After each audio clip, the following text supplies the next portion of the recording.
Et salut à tous, on se retrouve pour une nouvelle vidéo sur la chaîne de la Spin Family. Et comme vous le voyez à l'écran, je ne suis pas tout seul aujourd'hui, je suis en compagnie d'un stacké qui est venu nous partager son gameplay. Est-ce que tu vas bien et est-ce que tu peux te présenter s'il te plaît? Écoute, tout roule. Donc ouais, je m'appelle Adrien, j'ai 23 ans. Je joue au poker depuis maintenant 3 ans. Ça fait 6 mois à peu près que j'ai rejoint la Spin Family. Et donc j'ai eu ce beau jackpot x200 il y a à peu près une semaine. Ok, donc x 220 euros si j'ai bien compris. Ouais, c'est ça. Eh ben écoute Adri, enchanté et si tu es prêt, on se lance directement avec la première main. Allez, c'est parti.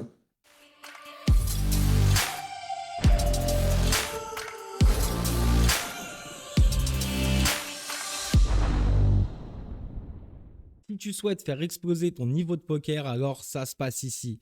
www.spinfamily.fr. Dépose ta candidature dans la section stacking et fais-toi financer et coacher par des professionnels jusqu'aux plus hautes limites du point .fr. Et surtout, n'hésite pas à mettre un petit like et à nous follow sur tous nos réseaux pour te tenir informé des plus belles promotions de Regback et Freeroll. Allez, c'est parti pour la première main. As-4 off au bouton ici, on prend l'option de min raise. Notre adversaire défend et on arrive sur ce flop valet dame 10. Et ici, tu prends l'option de ces bêtes. Est-ce que tu peux nous expliquer un petit peu pourquoi? Ouais, alors bah, déjà, pré-flop, l'open est un peu close. Je l'aurais pas forcément pris sur un multi x2 ou x3. Ok. Cependant, vu que c'est un multi, un gros multi, je suppose que ça va être un peu trop tight, donc ça me dérange pas de me losifier un petit peu. Mhm.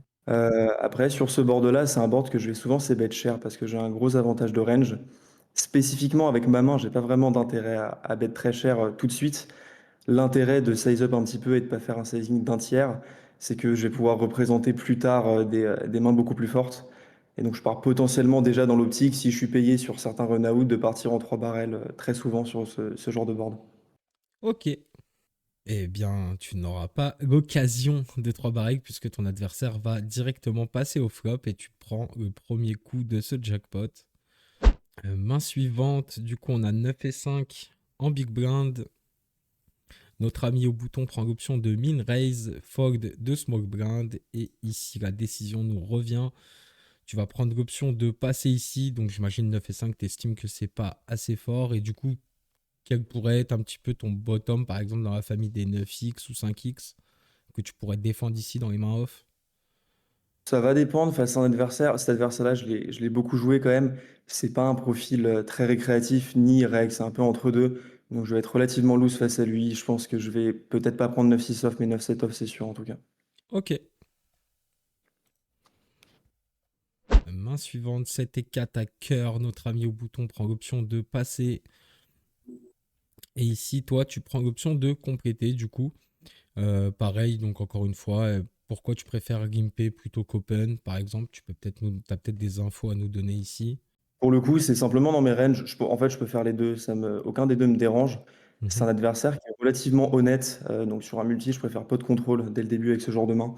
Donc, mais les deux sont OK, hein, je pense. Donc notre adversaire check, et ici la parole est à nous.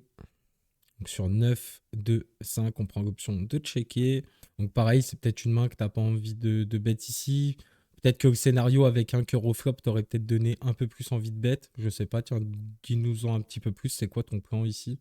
Alors, déjà, c'est discutable, je pense. Le sujet, c'est que ma main a potentiellement envie de bet. Je pense que c'est OK de bet.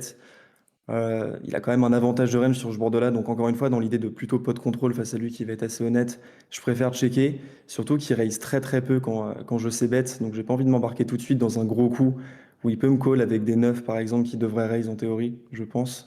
Ok, Donc, dans l'idée, ouais, pot de contrôle à mort pour le moment, sans s'embarquer dans un gros bluff à l'aveugle, quoi. ok, je comprends. Ouais.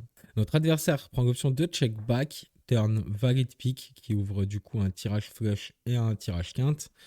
Et ici, du coup, j'imagine que tu prends l'option directement de déglayer ses bêtes. Donc en gros, tu n'as pas ces bêtes au flop, tu vas plutôt le faire à la turn. Et pourquoi du coup sur ce valet de pique, t'estimes que c'est une bonne carte à dégager ses bêtes? Bah, déjà, c'est une très bonne carte pour ma range. Je pense pas qu'il ait Dame Valet plus. Dame Valet, Roi Valet, As Valet, il va tout le temps ISO préflop. Je pense aussi qu'il va beaucoup bet des mains type Valet 10, Valet 8 au flop s'il les a pas ISO. Donc, bah, non seulement j'ai un avantage de range, mais en plus, je pense qu'il en a très peu. Donc, ouais, bet assez automatique ici, je pense. Ok. On part du principe quand même qu'il aurait souvent bet un 9, peut-être même qu'il aurait peut-être un peu trop bet un 5 par exemple, et du coup il est quand même extrêmement capé, t'es content de faire fog des mains qui pourront pas payer ici mais qui auront des meilleures hauteurs que la tienne, j'imagine. Ouais, en principe, il bet assez quand je check au flop, vu ses statistiques. Donc je pense qu'il a aucun 9. Je lui mets quand même quelques 5 encore, peut-être pas des 5 très bien kickés, mais Mhm. des 5 mal kickés, je pense qu'il peut encore les checker, ouais. Ouais, ok. Et quand t'es call, par exemple, à la turn, t'as un plan quand même pour bluffer en deux streets sur certaines rivers, ouais. Ouais, je vais très probablement mettre le second barrel sur quasiment toutes les rivers. Très peu Ok, de rivers sur lesquels je ne vois pas le mettre, comme je pense qu'il est très capé. Ouais, ouais. Ok. Du coup, il paye. Donc, effectivement, bah, on a un peu pré-shot le scénario, du coup, intéressant. Donc, 3 de pique. Et du coup, j'imagine que tu vas suivre du coup ta line ici et que tu vas souvent rebarrer river pour potentiellement faire fold d'un 5 qui aurait pas forcément bet au flop, comme tu l'expliquais un petit peu avant. Ok. et aussi, ouais, alors c'est discutable hein, quand même, surtout sur le sizing Mhm. que j'ai employé ici. Je pense qu'on peut faire un tiers ou deux tiers. Ça dépend de ce qu'on lui met dans sa range. Je suis sûr et certain qu'il arrive river avec des 2. La vraie question, c'est ce qu'il arrive avec beaucoup de 5. Mhm. Mon idée quand je vais être river simplement, c'est de faire fold des mains qui me battent au showdown, mais qui ont rien, typiquement 10 et 8, dame 10, 10 et 7, etc. Où j'ai pas envie de perdre au showdown alors qu'il va simplement folder quand je mise. Sur ces mains-là, je peux miser petit pour les faire folder simplement. Maintenant, moi, j'ai considéré une game qu'il arrivait quand même avec assez de 5 pour que j'ai un bet plutôt cher et qu'il fold, un 5 qui va pas folder sur un bet un tiers par exemple. Donc évidemment, il a des flushs, hein, mais en proportion de sa range, ça représente pas grand-chose. Ouais. Donc Ok, je comprends, effectivement. Et bien joué à toi, parce qu'il a plutôt snap fogged, donc je pense qu'on était vraiment dans le scénario, comme tu as dit, avec des mains comme 10 et 8, 10 et 7. Je- J'imagine qu'un 5 aurait quand même pris un petit peu le temps de la réflexion. 2 et 4 hackers au bouton ici, je pense qu'on va être un petit peu trop bas dans notre range ici pour pouvoir min raise. 5 et 4 hackers. Ok, bon. Nos deux adversaires nous laissent notre big blind, donc ça fait plaisir. 5 et 8 hackers en small blind, on prend l'option de compléter. Donc on suit un petit peu notre stratégie, hein. Un peu pour les mêmes ouais. raisons que 7 et 4 hackers. T'es content de gimper, de pas de contrôle et potentiellement d'aller jouer un maximum post-flop. Ok, 9-9-3, board pairé intéressant. Donc ici, pareil, tu prends l'option de checker. Donc pareil, c'est quoi un petit peu ton plan ici, ton plan de jeu? Bah, ici, a posteriori, j'aurais préféré bet quand même, vu que c'est très passif. In-game, je me suis dit que, étant donné que c'est très passif, il va quand même être hyper honnête aussi. Donc ça me Ouais. dérange pas non plus de checker, mais je pense que hauteur 8 a quand même beaucoup d'intérêt à bet ici. Ok, donc là, à froid, potentiellement, t'aurais plutôt privilégié un c-bet, ouais. Ouais, les deux sont ok, hein, je pense, mais Mhm. ouais, j'aurais légèrement préféré bet, ouais. Ouais, ok. Notre adversaire check back et on touche un 5 turn, donc intéressant. Et ici, tu vas un petit peu bah, reprendre le même play que précédemment. Tu vas décider de delay ses bêtes et tu vas delay pot. Bon, j'imagine une fois que tu as touché ce 5, tu es clairement en value ici. Ouais, ça, je pense que j'ai un seul sizing sur cette turn. Bon, là, c'est plus facile parce que j'ai touché, évidemment, mais il va toujours payer, que ce soit 6 et 4, un flush draw à trèfle, 7 et 8, bon, je bloque un petit peu, mais n'importe quel draw va payer, peu Ouais, importe le sizing que j'emploie ici. Donc, je préfère pot simplement. ok. Bon, il tank pas mal. Et ça finit par passer. Donc on est content. On peut quand même avoir un raise ici parce que Ouais, ouais, on c'est va quand clair. même- Ok, Validis off, on prend l'option de min raise au bouton. C'est défendu par Big Blind. Flop intéressant, As-Roi 3. On prend l'option de C-Bet. Bon, ici, tu vas peut-être nous donner un petit peu ton seeking, mais je pense que c'est assez évident. Ici, tu as un gros avantage de range. Tu es sur un board qui touche beaucoup, beaucoup, beaucoup plus ta range que la sienne, vu que ton adversaire n'a pas 3 bêtes. Donc, je pense, sans prendre trop de risques, que tu vas c-bet 100% ce flop. On est d'accord? Ouais, exactement. C'est bet range tout à fait standard. Il n'y a rien d'autre à faire, je pense. Ok. Et là, intéressant, notre adversaire paye. Donc, quand il paye, bon, là, je vois que tout de suite, tu regardes un petit peu les notes que tu as. Ouais, simplement, ce qui est intéressant, c'est donc elle a un profil qui gumble pas mal et qui est relativement calling session. Donc, ça me donne envie de potentiellement pas trop barrel face à lui. Euh, La raison à ça, c'est surtout le SPR qui est très faible. Je pense pas avoir beaucoup de fold equity quand le Hmm, SPR est si faible. C'est-à-dire qu'un As, il va jamais le fold, c'est évident. Un Roi, il va peu le fold, et donc je target qu'un 3 si je mise. hmm. Ouais, je comprends. Euh, Ça fait pas beaucoup de mains. Et en plus, typiquement avec ma main, avec Valet 10, bah, j'ai quand même envie de potentiellement aller toucher une Dame River s'il a un As, quoi. Ouais. Et pas de me laisser l'occasion de me raise all-in turn directement, quoi. Ok, c'est très clair et je comprends tout à fait. Donc ça c'est top hein, parce que du coup tu tombes sur un jackpot où tu as pas mal d'informations sur tes adversaires via ton HUD. Donc ça fait vraiment plaisir quand cette situation se passe, quand cette situation se présente plutôt. Mm. Ici intéressant, on se retrouve en blind versus blind, on a As-3 off en big blind, notre adversaire ici min raise 2x, donc là qu'est-ce que tu as envie de faire à froid ici? Alors c'est assez intéressant parce que c'est par rapport à son profil que je vais prendre ma décision. Ici, il se trouve qu'à cette dipitude, il open shove 20% et qu'il open 40%. Donc au total, il a 60% d'open dans ce spot-là, ce qui est beaucoup trop. Et d'autant plus, enfin, il y a un autre paramètre très important, c'est aussi qu'il s'ébête énormément. Et en fait, il va 3 barrels all-in, une tonne. Il va beaucoup le faire en bluff, ce qui est embêtant avec ma main parce que As-3 off à 15 dips, à ces dipitudes-là, j'ai pas assez de jouabilité post-flop, j'estime. Hmm. Donc face à un adversaire qui va trop open et qui va trop me mettre de pression post-flop que je vais pas pouvoir assumer, je vais simplement prendre l'option de jam ici. Ouais, Ce qui sont très ok, je trouve, parce que je vais d'ailleurs parfois me faire payer par des mains moins bien, pardon, et aussi faire fold des mains qui ont une tonne d'équité face à As-3, quoi. ouais, clairement, je suis tout à fait d'accord avec toi. Je dirais que je vais répéter un peu ce que tu as dit, mais je pense que vraiment la clé de ce spot, c'est le profil de notre adversaire, effectivement. Euh, Si on considère qu'il a une range d'open très très tight et que potentiellement il construit sa range un peu moyenne basse que dans les gimp, ouais, dans ce cas-là, on aurait peut-être un peu plus envie de défendre ici, mais quand on est face à un adversaire qui va potentiellement open shove les bonnes ranges, voire même peut-être trop, pareil pour la situation où il va open les bonnes ranges, voire même peut-être trop, bah ici, quand on a un bloqueur sur la range qui pourrait potentiellement nous call et qu'en plus on a une main qui n'a pas une très très bonne jouabilité, et c'est là en plus où les infos que tu as via son HUD, c'est très important parce que comme tu l'as dit, tu pré-shot déjà le fait que c'est un joueur dans Pot Open qui va beaucoup multi-barrel, donc forcément, quitte à aller défendre et à aller jouer dans des pot-open, tu as plutôt envie d'avoir une main qui va pouvoir assumer plusieurs streets, plusieurs streets d'agressivité. Et As-3, c'est pas trop un bon candidat. Donc ici, tu utilises juste ton bloqueur sur ses mains qui pourraient potentiellement open call pour tout simplement le faire fog, comme tu l'as dit, lui deny de l'équité. Et Ouais, puis voilà. typiquement, As-3 sous, j'aurais juste payé simplement, j'ai une très bonne jouabilité, mais As-3 off, tous Ouais. mes As, les petits As off, hein, simplement, je vais les jam face à ce profil-là. Ouais. Ouais, c'est intéressant ce que tu dis, effectivement, quitte à call, on préférerait plutôt avoir le combo suit qui nous enfin, en tout cas, qui nous apportera des backdoor flush en plus. Donc ici, si on suit le plan, on a 3 bêtes all-in, et effectivement, c'est ce que tu as fait et c'est passé, donc félicitations à toi. Set off ici en blind versus blind, donc on l'a dit, profil que tu connais un petit peu reg fish, si j'ai bien compris, c'est ça, ou reg même. Bon, pas vraiment règle, je dirais pas. Enfin, c'est quelqu'un qui joue beaucoup, quoi, mais qui a un profil plutôt récréatif. Ok, d'accord. Pas trop de décisions, je pense. C'est assez standard, je pense. Ouais, effectivement, c'est assez standard ici hors position, hein. Partir à tapis avec quasiment tous nos ASICS off, voire même tous nos ASICS off ici dans cette dipitude.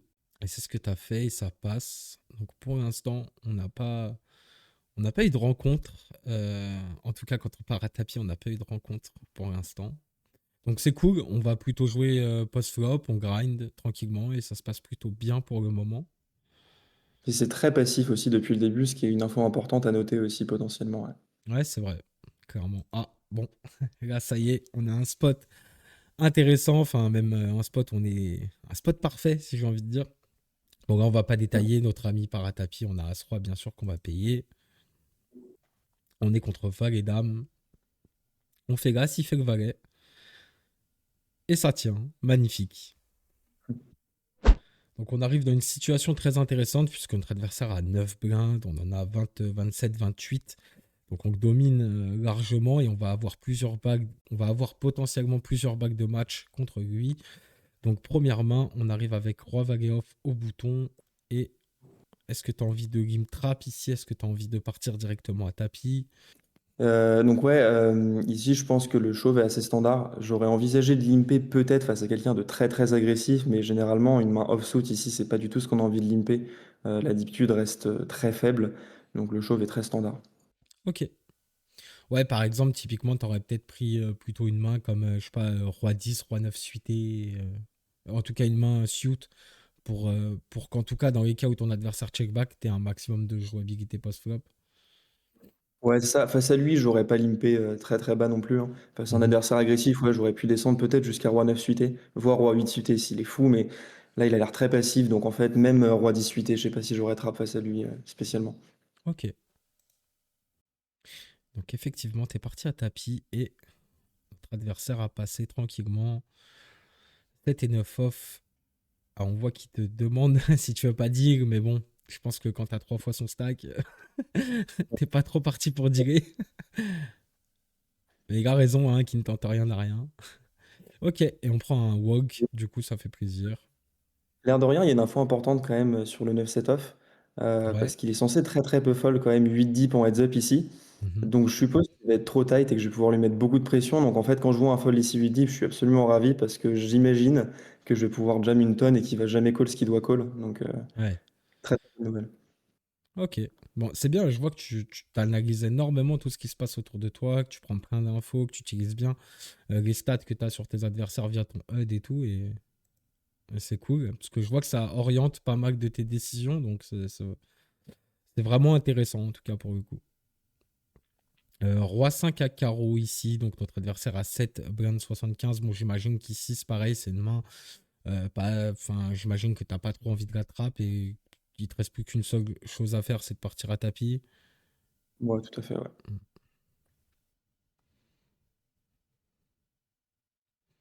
Ok, ça passe encore une fois. Pour l'instant, tout se passe comme sur des roulettes, si je peux dire ça. Si je peux dire ça comme ça. Effectivement, il fuck de pas mal, hein, il est pas mal passif. Donc ça fait vraiment tes affaires, hein, surtout quand tu domines énormément en termes de stack ici. Il est censé prendre pas mal de risques ici. Il les prend pas. Après, bon, il a peut-être 7 et 2, 8 et 3, je sais pas, on voit pas ses cartes. Mais effectivement, c'est vrai que depuis le début du spin, il est quand même relativement très très passif. Bon, hauteur roi, je pense que pour 6 blindes, 6-7 blindes, même un peu plus, moins, t'es très content de partir à tapis. Ouais, je pense, pour le coup, j'ai pas de décision vraiment avec cette main-là, mais j'aurais pu descendre vraiment très très bas ici face à lui. Ouais, ouais. Ouais, en fait, qu'en gros, ce que tu essayes d'expliquer, c'est que vraiment, il y a peut-être même des combos qui seraient peut-être un petit peu bottom à prendre, que tu vas quand même prendre, parce que tu estimes que vraiment, il va pas cog les bonnes ranges, en fait. Potentiellement, c'est bottom de cog, il va pas les prendre. Ouais, globalement, je pense même que pour pousser le truc un peu loin, mais je suppose que je pourrais presque aller jusque-là, c'est carrément chauffe toutes mes mains suitées, quoi. Mhm. Ça me semblerait pas être une erreur face à ce profil-là. Ouais, Parce qu'il va faire des folds absolument absurdes, je pense, face à la pression dans ce spot-là, quoi. ouais, je comprends. Et effectivement, c'est intéressant. Bon, roi 4 off, comme tu l'as dit, pas trop de décisions pré-flop, ça passe encore une fois, donc parfait. Roi dame off, ok, bon, snap fogged, ok. Bon, Bon, en plus, ça aide. ouais, c'est clair. Bon, on a un bon rush de cartes et en plus, notre adversaire il est pas trop combatif, donc là, c'est super. Ce qui se passe pour nous. Bon, roi valet, on prend les mêmes et on recommence. Ah, et cette fois-ci, on a un call. Dame 6 off, ok. Donc, on a une première bague de match et on a 65% d'équité. Malheureusement, notre ami vient frapper le 6 off flop et directement turn. Il nous fait brogan, donc on est drawing dead. Mais d'où l'importance d'avoir bien conservé notre avantage et le fait que bah, notre adversaire il a tellement été passif que vous voyez en fait il s'est tellement laissé descendre il s'est laissé descendre tellement bas que vous voyez il double, il revient à 9,50. Alors c'est bien, hein, mais nous on a encore 28 blindes, donc on a encore des bagues de match et on le domine encore énormément en termes de stack, donc c'est super. Enfin c'est super, on aurait préféré gagner, mais on a encore une belle marge de manœuvre ici. 8 et 9 à pique. Bon, encore une fois, pareil, notre adversaire qui fogue énormément pré-flop, hein. C'est pas pour nous déplaire, on est plutôt très content. 5 et 2 off ici. Donc du coup, Ok, donc du coup on passe, ouais. Est-ce que, bah, Ouais. je pose une question peut-être qui va te paraître bête, hein, mais est-ce que du coup le fait qu'il soit très passif, etc., est-ce qu'on pouvait encore limper une main aussi faible que cette main pour pouvoir un peu abuser du game c'est bête ou pas? Ou tu penses que c'est pas terrible? Alors, je pense que c'est tout à fait raisonnable de limp aussi. Euh, Surtout qu'il va être très inquiet. Je pense pas qu'il va reshove beaucoup de mains, étant donné que j'ai fait que shove depuis le début. Quand je limp, ça risque de lui faire vachement peur. Ouais. Maintenant, j'ai une qui est vraiment très très faible. Et je trouve ça intéressant dans la dynamique du spin de quand même garder des folds parce que j'imagine qu'en ressenti pour lui, après, je pourrais vraiment shove, continuer ma stratégie de shove une tonne, quoi. Et que comme il m'a vu fold, il se dit que je vais pas tout shove non plus. Donc Mhm. peut-être Ah, c'est intéressant. vis-à-vis quoi d'avoir quelques folds, ça peut être intéressant, je pense. Ok. À 10 et 7 off. Ok, notre adversaire part à tapis. Bon, gars, une main qui va pas être assez bonne pour payer, je pense. Pareil, ton bottom de cog ici, ça serait quoi à peu près? Dans les 10x off, par exemple. Alors face à lui, vu la dynamique, ça aurait été très haut. Ok. Vraiment, bon, j'aurais quand même j'aurais fold valet 10 quand même, je pense, hein. J'aurais Ouais, call dame 10 ce qui est très tight, mais bon, vu la dynamique, ouais, ok. C'était un peu ça ma question. C'était est-ce que tu vas call, genre par exemple, valet 9 valet 10 off? Du coup, non, parce que tu penses qu'il est vraiment trop tight et que typiquement, il y a des mains qui devraient jam, qui va potentiellement pas assez jam. Typiquement, ça va être les connecteurs suit en fait, pour que valet 10, valet 9 ait envie de payer. Faut vraiment que notre adversaire il chauffe les mains comme 7, 7 et 6 suit, 8 et 9 suit, etc. Et si effectivement on pense qu'il est un peu trop tight, effectivement. Donc du coup, bottom, dame 10, tu nous as dit, ok. ouais, peut-être valet 10 quand même, j'abuse un petit peu, mais en tout cas, valet 9 est un clear fold presque, je pense, dans cette situation précise, Ok. sur ce multi face à ce joueur-là, en Ouais, l'occurrence. ouais, je comprends. Ok. 3 et 6 à cœur. Ici, on prend l'option de compléter. Je pense que ici c'est ma première vraie erreur du spin, je considère. Ouais. Dans la dynamique, je pense que c'est un jam pur, qu'il n'y a absolument rien d'autre à faire. Euh, Maintenant, bah, en fait, j'ai limpé in game parce que, encore une fois, dans la dynamique, comme j'ai beaucoup fait tapis, je pense pas qu'il va reshove ce qu'il doit reshove encore une fois et je vais pouvoir le jouer post-flop assez confortablement. Mais je pense quand même que tapis est bien mieux dans ce spot-là. Oui, ça suivait un peu tes explications d'avant, dans le sens où tu as envie de jam presque toutes tes mains suitées parce qu'il va pas assez call. Et au final, ici, bah, c'est peut-être même le candidat parfait, un peu quand on réfléchit un petit peu à quelles sont les mains avec lesquelles on a un petit peu envie d'abuser dans les suitettes. Bah, c'est un peu, du coup, ces mains-là, peut-être, je pense, du coup. Des mains qui vont rarement gagner au showdown et qui peuvent encore avoir beaucoup de foc d'équité contre notre adversaire. Et dans les cas où on est cog, ça reste des mains qui possèdent encore une équité décente. Ok, mais effectivement, j'avoue que quand on fait brelan flopé, c'est pas trop dérangeant. Donc ça fait plaisir. Ok, donc on arrive sur ce flop 10-3-3. Intéressant. Alors du coup, comme il est trop passif, j'imagine que tu vas pas trop avoir envie de ces bêtes ici, si je me trompe, c'est ça?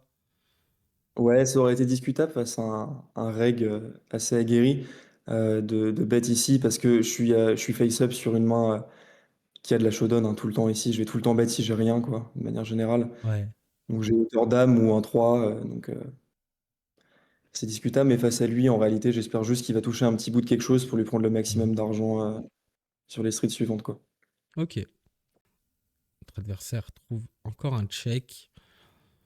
Et du coup, est-ce qu'on va délay? Oui, on fait 1.5.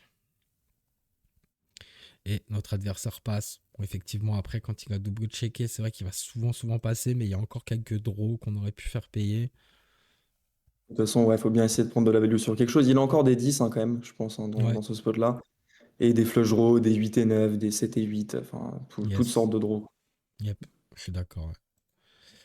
Ouais. Vagdamov ici. Si notre adversaire part à tapis, mais du coup, je pense que ici, tu as un clear call, excuse-moi. À l'habitude, je repensais au Dame 10 et tout. Donc effectivement, donc notre adversaire part à tapis ici. Tu te retrouves avec Dame Valet off. Tu vas bien sûr payer. Je suis pas non Et plus extrêmement heureux face à lui hein, dans ce spot-là de payer. Bon, je suis mhm, beaucoup trop loin pour folder évidemment, mais je pense très rarement être devant quand même vu la dynamique du spin, quoi. ouais. Mais effectivement, bah, du coup, il y a quand même encore des mains à 6, etc., contre lesquelles on voit, on a quand même 44% d'équité. Donc au final, ouais, même si on n'est pas très content, bah, il va quand même y avoir des pocket pairs, des ASICs un peu comme ça contre lesquels on va être en flip et ben on est content à ce moment-là du spin, même si c'est pas le rêve absolu, on est quand même content de jouer un flip pour potentiellement bust notre adversaire et remporter ce spin. Donc deuxième back de match ici du coup. Intéressant le flop, parce qu'on touche pas, mais mine de rien, ça nous rajoute aussi des 10x qui pourraient nous donner quinte. Turn, doublette du roi et river, boum, la dame magnifique qui vient du coup nous faire remporter ce jackpot et on bust notre ami. Donc là, tu prends combien sur ce jackpot? Tu prends 3 000 euros. Donc magnifique. Vraiment félicitations à toi parce que, en tout cas, moi, du ressenti que j'ai eu en faisant cette review avec toi, j'ai l'impression que c'est un spin que tu as quand même maîtrisé de bout en bout. En tout cas, tu avais ta stratégie, tu t'y es bien tenu. Tu as bien analysé les joueurs que tu avais en face de toi. Bon, bien sûr, si j'ai bien compris, c'est des joueurs que tu as l'habitude de jouer, donc tu as des infos sur eux. Mais en tout cas, tu as bien exploité ces infos-là. Mais en tout cas, Ouais, ouais. donne-moi un petit peu tes ressentis pendant ce spin, comment tu te sentais. Bah ouais, bah écoute, franchement, super ressenti. Bon, le run de cartes a évidemment aidé, hein. J'ai pas vraiment été card dead, on peut le dire, quoi. Mais Mhm. ouais, c'est intéressant. Je trouve qu'il y a des spots assez cool. Mm. Ouais, clairement, j'ai trouvé cette review très très intéressante, Adri. Et merci à toi en tout cas d'être venu la partager du coup avec la commu. Je te souhaite vraiment d'en toucher plein d'autres pour que tu puisses venir faire d'autres vidéos avec nous. Avec plaisir. Eh ben écoutez les gars, c'est parfait. On va s'arrêter là. Et petit mot de fin pour ceux qui regardent la vidéo, qui s'abonnent et qui commentent, toujours dans la bienveillance. Merci à vous, ça nous donne énormément, énormément de force. C'est grâce à vous qu'on continue à créer du contenu. Donc continuez comme ça. Et puis voilà, c'était Saifo pour Spin Family. Je vous dis à tous good luck sur vos tables. Bye la team.